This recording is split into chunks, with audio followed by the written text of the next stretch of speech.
నమస్తే, welcome to good health. సంతానలేమితో బాధపడుతున్నారా? Fallopian tubes లో వచ్చే ప్రాబ్లమ్స్ ని ఎలా అధిగమించవచ్చు? ఆడవాళ్లలో ఇన్ఫెర్టిలిటీ సమస్యలకు గల కారణాలేంటి? దీనికి ఎటువంటి చికిత్సలు అందుబాటులో ఉన్నాయో మనకు తెలియజేయడానికి 39 డాక్టర్ శశిప్రియ గారు ప్రస్తుతం మనతో పాటు స్టూడియోలో ఉన్నారు. వారిని అడిగి తెలుసుకుందాం. నమస్తే మేడం. హలో అండి. సో ఫస్ట్లీ అంటే ఫాలోపియన్ ట్యూబ్స్ వల్ల యూజ్ ఏంటి, అందులో జరిగే ప్రాసెస్ ఏంటంటారు? ఫాలోపియన్ ట్యూబ్ అనేది రిప్రొడక్టివ్ సిస్టమ్కే మెయిన్ థింగ్ అండి. వై? బికాస్ ఫాలోపియన్ ట్యూబ్లో జనరల్గా ఒక లైఫ్ అనేది తయారవుతుంది. ఎగ్ స్పర్మ్ కలిసేది ఫాలోపియన్ ట్యూబ్లోనే కలుస్తుంది. సో సింపుల్గా చెప్పాలంటే ఫాలోపియన్ ట్యూబ్ లేకపోతే న్యాచురల్గా ప్రెగ్నెన్సీ రాదు. సో లైఫే స్టార్ట్ కాదు. సో ఫాలోపియన్ ట్యూబ్ అనేది మన బాడీలో ఒక 10 సెంటీమీటర్ లెంత్ అనేది ఉంటుంది అనమాట. ఫాలోపియన్ ట్యూబ్కి యూట్రస్కి ఒకటే సైడ్ అటాచ్మెంట్ ఉంటుంది, ఇంకొక ఎండ్ ఫ్రీగా ఉంటుంది. సో ఆ ఇంకో ఎండ్ ఏదైతే ఉందో అది ఫింగర్స్ లాగా ఉంటాయి అన్నమాట. సో ఎగ్ని గ్రాప్ చేస్తుంది ఆ end. Plus uterus side end వచ్చి మనకి అక్కడి నుంచి స్పర్మ్స్ ట్యూబ్ లోపలికి ఎంటర్ అవుతాయి.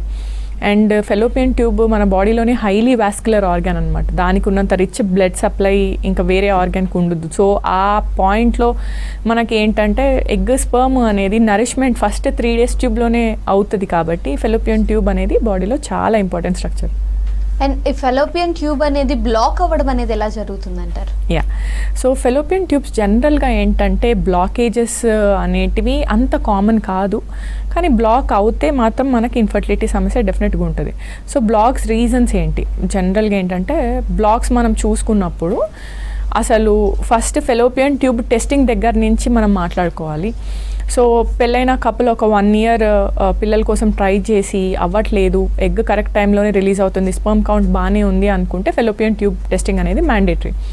సో ఫాలోపియన్ ట్యూబ్స్ టెస్ట్ చేయడానికి మనకు చాలా పద్ధతులు ఉన్నాయి. సో చాలామంది కన్వెన్షనల్గా ఎక్స్రే పద్ధతికి వెళ్తారు. హెచ్ఎస్జి అని అంటారు, హిస్ట్రోసాల్పింగోగ్రఫీ. సో లోపలికి మనకు యూట్రస్ నుంచి ఒక డై పంపించి ఫాలోపియన్ ట్యూబ్స్లో నుంచి బయటకు వస్తుందా లేదా ఎక్స్రే ద్వారా చూస్తామన్నమాట. సో అలా కాకుండా సెలైన్ ఇన్ఫ్యూషన్ సోనోగ్రఫీ అని ఉంటుంది. నార్మల్ సెలైన్ మనం ఇంజెక్ట్ చేస్తాము యూట్రస్ లోపలికి, ట్యూబ్స్లోంచి బయటకు వస్తే మనకి స్కాన్లో అది కనిపిస్తుంది. ఇది రొటీన్గా చేసే పద్ధతి. అలా కాకుండా మనకు గోల్డ్ స్టాండర్డ్ అంటే లాప్రోస్కోపీ. డైరెక్ట్గా కెమెరా కింద మనము ఫాలోపియన్ ట్యూబ్స్ ఓపెన్ ఉన్నాయా లేదా డై ఇంజెక్ట్ చేసుకొని క్రోమోపర్టుబేషన్ అంటాము. అలా చేస్తే మనకు ఓపెన్ ఉన్నాయా లేదా తెలుస్తుంది. సో ఇది కాకుండా మనకు ఇప్పుడు ఫాలోపియన్ ట్యూబ్ బ్లాక్స్ ఉన్నాయి అని అనుకోండి. బ్లాక్స్లో రీజన్స్ ఉంటాయి అన్నమాట. సూడో బ్లాక్ అని, ట్రూ బ్లాక్ అని ఉంటుంది. సో సూడో బ్లాక్ అంటే ఏంటంటే లోపలకు మనకు అప్పుడప్పుడు మ్యూకస్ అంటే లేదా చిన్న చిన్న డెబ్రీ చనిపోయిన సెల్స్ అన్నీ అక్యుములేట్ అయిపోయి ట్యూబల్ బ్లాకేజెస్ అవుతూ ఉంటాయి. సో అవి మనము ఈ సెలైన్ ఫ్లష్ ఇవ్వడంతో లేకపోతే హెచ్హెచ్జి చేయడంతో క్లియర్ అయిపోతుంది. సో దాంతో మనకు పర్మనెంట్ సమస్య ఏం కాదు.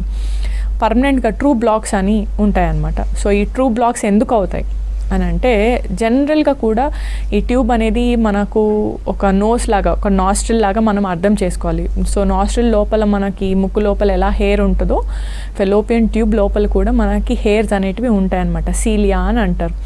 సో వాటి ఇంపార్టెన్స్ ఏంటి అని అంటే ఎగ్ని మూవ్ చేయడము, స్పర్మ్ని మూవ్ చేయడం అనమాట. సో అవి రెండింటిని దగ్గర చేర్చను ఈ లోపల సీలియా అనేది మూమెంట్ ఉంటుంది. సో జనరల్గా ట్రూ బ్లాక్స్ ఎందుకు అవుతాయి అంటే ప్రీవియస్ టీబీ ఇన్ఫెక్షన్ ఉందనుకోండి. సో టీబీ వల్ల ఏమవుద్ది అంటే లోపల మ్యూకోసా ప్రాబ్లం వస్తుంది.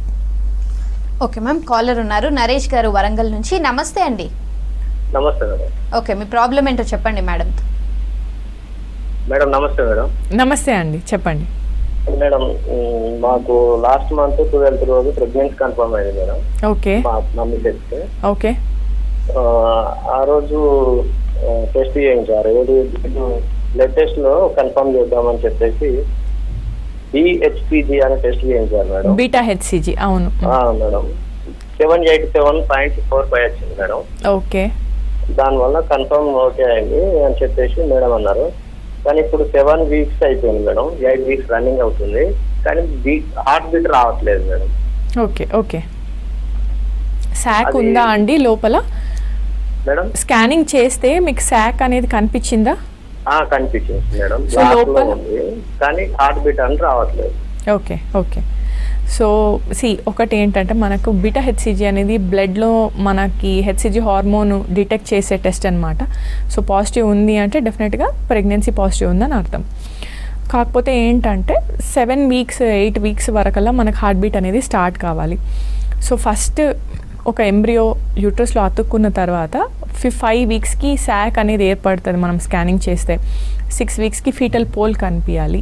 సో 7 వీక్స్ వరకు బేబీ హార్ట్ బీట్ అనేది స్టార్ట్ కావాలి. 8 వీక్స్ 9 వీక్స్ వరకు almost baby crown lump length అని అంటారనమాట. అంటే హెడ్ ప్లస్ టో వరకు మనకు మెజర్మెంట్ ఉంటుంది. అంటే బయట స్పైనల్ కార్డ్ మనకి డెవలప్మెంట్ అవుతూ ఉంటుంది అనమాట. సో అది కూడా మనం మెజర్ చేసుకోవచ్చు. సో 7 వీక్స్ 8 వరకు మనకు ఫీటల్ పోల్ ఇంకా రాలేదు, కనిపించలేదు, హార్ట్ స్టార్ట్ అవ్వలేదు అంటే దాన్ని మనం బ్లైటెడ్ ఓవమ్ అని అంటాం అనమాట.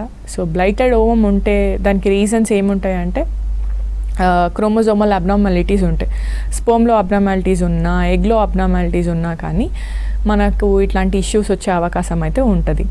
సో దీనివల్ల మనకు రిపీటెడ్గా అబార్షన్స్ అవ్వడం కానివ్వండి, లేకపోతే ప్రెగ్నెన్సీ టెస్ట్ పాజిటివ్ వచ్చి మళ్ళీ స్కానింగ్ చేస్తే ఏమి మనకు శాక్ కనిపించకపోవడం కానీ జరుగుతూ ఉంటుంది అనమాట.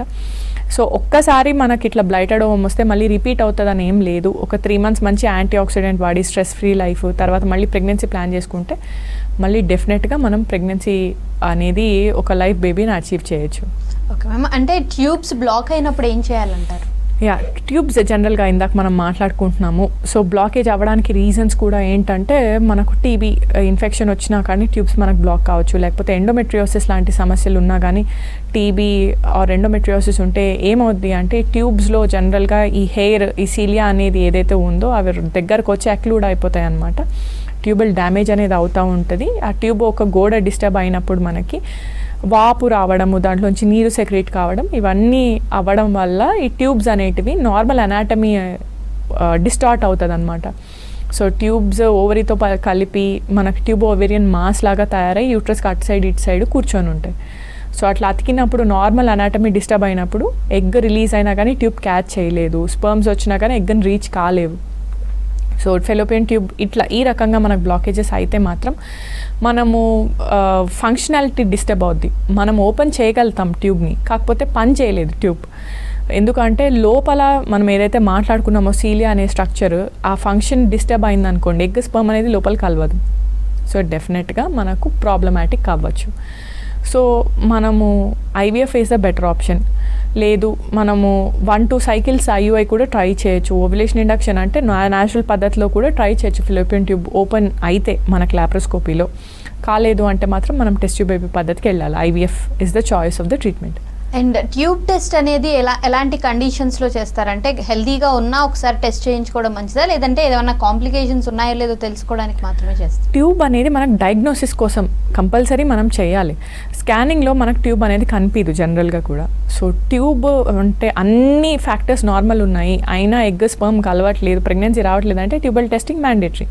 కాకపోతే ఏ కండిషన్స్ ట్యూబల్ టెస్టింగ్ చేయొద్దు అని అంటే పెల్విక్ ఇన్ఫ్లమేటరీ డిసీజెస్ PIDs అని అంటాం, లేకపోతే హైడ్రోసాల్పింగ్స్ అని అంటాం.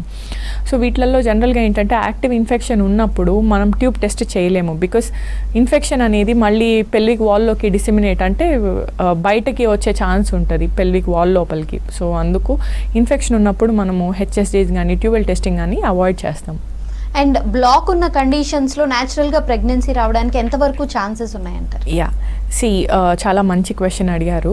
మనకు 2 ఫెలోపియన్ ట్యూబ్స్ ఉంటాయి, 2 ఓవరీస్ ఉంటాయి, 2 ఫెలోపియన్ ట్యూబ్స్ ఉంటాయి, ఒక్క యూట్రస్ ఉంటుంది. కాకపోతే ఏంటంటే ఫెలోపియన్ ట్యూబ్ ఒక్క సైడ్ బ్లాక్ అయిందనుకోండి యూనిలాటరల్ ట్యూబల్ బ్లాక్ అని అంటాం. సో డెఫినెట్గా అటు సైడ్ నుంచి మనకు ఎగ్ రిలీజ్ అయినా కొన్ని కేసెస్లో మాత్రం అరౌండ్ 2 in 1000 కేసెస్లో ట్రాన్స్పెరిటోనియల్ మైగ్రేషన్ అని ఉంటుంది అనమాట. సో ఈ ట్యూబ్ అనేది మనం ఇందాక మాట్లాడుకున్నట్టు ఒకటే సైడ్ అటాచ్మెంట్ ఉంటుంది, ఇంకొక సైడ్ ఫ్రీయే ఉంటుంది. సో ఈ ఫింగర్స్ వెళ్ళి అటు సైడ్ రిలీజ్ అయిన ఎగ్ను కూడా క్యాచ్ చేయొచ్చు. సపోజ్ ఇంకా ఎగ్జాంపుల్ రైట్ సైడ్ మనకి ట్యూబ్ బ్లాక్ అయింది అనుకోండి, రైట్ సైడ్ ఎగ్ రిలీజ్ అయింది అనుకోండి, లెఫ్ట్ సైడ్ ట్యూబ్ ఓపెన్ ఉంటే ఈ రైట్ సైడ్ ట్యూబ్ ఈ left tube right side release అయిన ఎగ్ను కూడా క్యాచ్ చేసే ఛాన్సెస్ ఉంటాయి, బట్ వెరీ రేర్.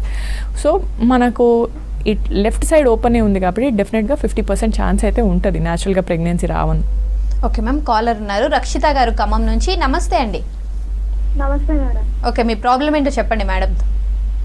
నాకు 5 years అవుతుంది మేడం మ్యారేజ్ అయ్యి. ఓకే. అయితే లాప్రోస్కోపీ చేయించుకుంటే బోత్ సైడ్ ట్యూబల్ బ్లాక్ అని వచ్చింది. ఓకే. అయితే మళ్ళీ హిస్టోస్కోపీ చేస్తాం టైం. ఐవీఎఫ్ చేశారు మేడం మొన్న 15 days అవుతుంది. వెళ్ళి హాస్పిటల్కి వెళ్ళి చెక్ చేయించుకుంటే బేబీస్ అతుక్కోలేదు, నెగిటివ్ వచ్చిందని చెప్పారు మ్యామ్. ఓకే. మళ్ళీ నెక్స్ట్ టైంకి అవుతుందా కన్ఫర్మ్ కాదా అని టెన్షన్ పడకండి అమ్మా.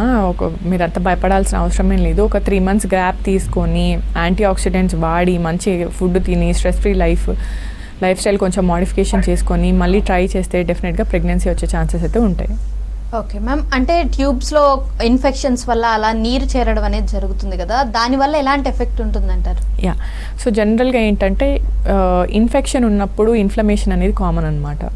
లోపల మనకు సింపుల్ ఎగ్జాంపుల్, మనకు దోమ కుట్టంగానే అక్కడ వాప్ అయితే వస్తుంది కదా, సేమ్ థింగ్ మనకు ట్యూబ్ లోపలికి బ్యాక్టీరియా వెళ్ళింది అనుకోండి, డెఫినెట్గా ట్యూబ్ వాల్ అనేది డిస్టర్బ్ అవుతుంది. సో దాంట్లో వాప్ వస్తుంది. వాప్ వచ్చిన తర్వాత మనకు ఏమవుద్ది అంటే నీరు అక్యుములేషన్ అనేది అవుతూ ఉంటుంది. దాన్ని హైడ్రోసాల్పింగ్స్ అని అంటాం.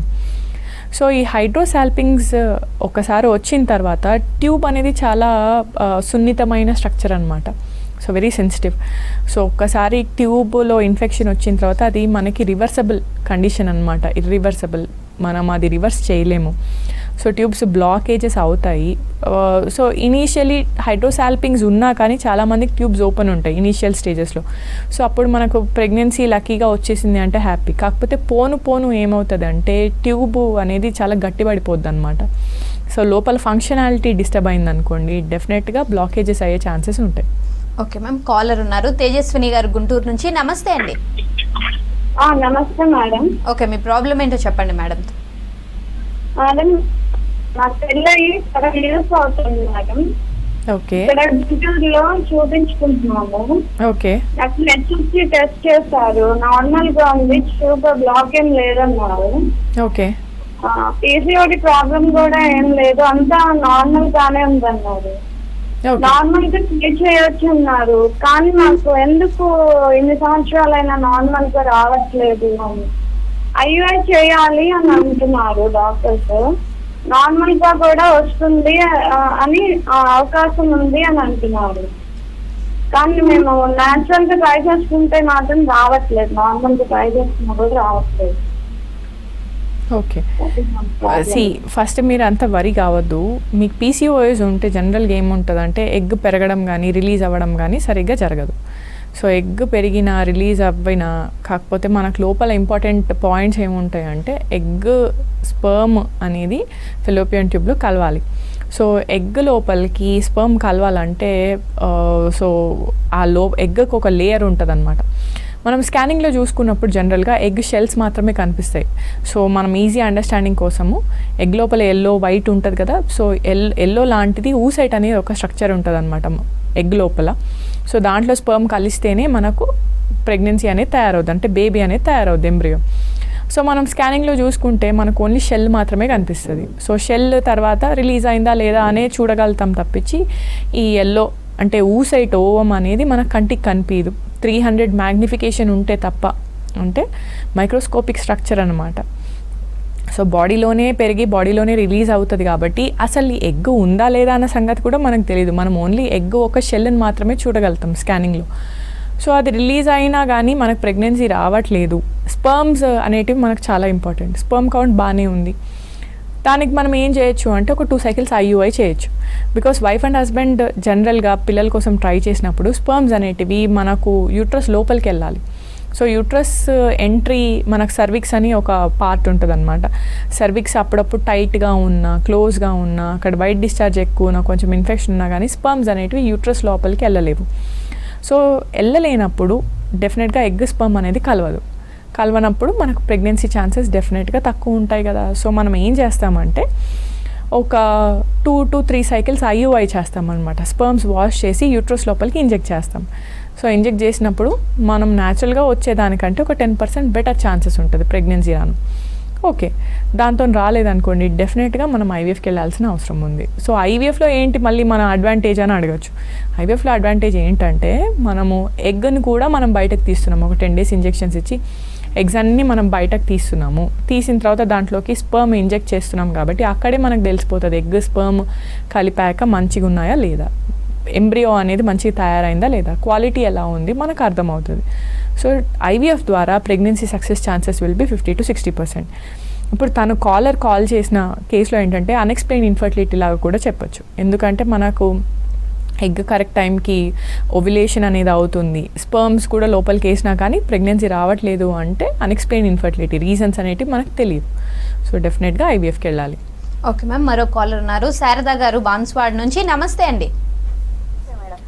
ఓకే, మీ ప్రాబ్లం ఏంటో చెప్పండి మేడం.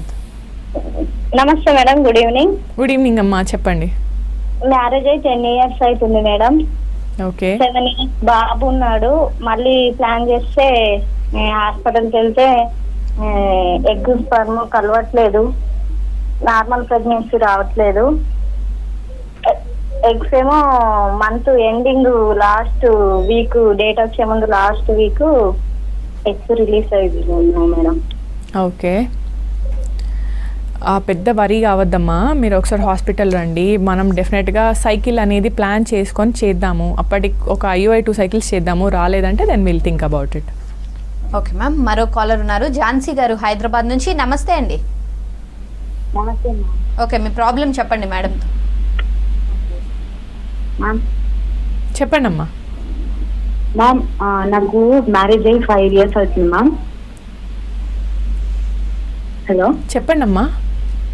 నా మ్యారేజ్ అయ్యి 5 years అవుతుంది మ్యామ్.